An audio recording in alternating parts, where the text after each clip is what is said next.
گۆڕانکاریەکانی کەشوهەوا و نەبوونی بارانبارینی پێویست لەم وەرزەی ساڵ گەورەترین خەمی مامقورشیدی خاوەن ئاژەڵە. ژیان و داهاتی ئەو لەسەر بەخێوکردنی مانگە و مەڕ و ماڵاتە. لە ئەم ساڵدا پێناچێت مامقورشید بتوانێت بەباشی ئاژەڵەکانی بەخێو بکات. ئێستا لە وەرگەکان گژوگیایان تێدا نەگەیشتۆتە ئاستی ساڵانی ڕابردوو.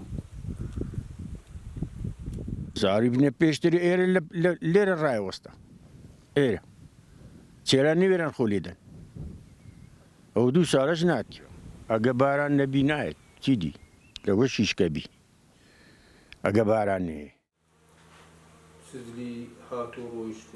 لە ڕابردوودا حکومەت بە دابینکردنی ئالیک هاوکاری خاوەن ئاژەڵان بوو.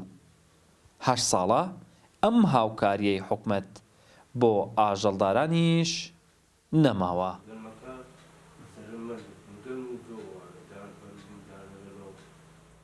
ئەوانە هەیەوە بەهۆی کەمبارانیەوە گژوگیا کەمە لە وەرگاکان جیاوتشتان لێ نهاتووەوە ئاژەڵەکان تووشی زەرەر بووینەوە. لە 2014 تاکو ئێستا ئالیک دابەش نەکرا لەبەر قەیرانی دارایی.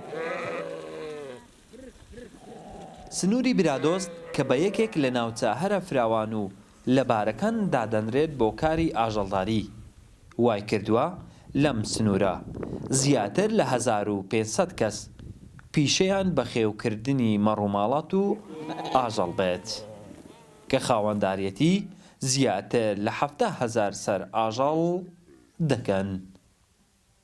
وڵات حەسەن، کورسات نیوز، برادۆست.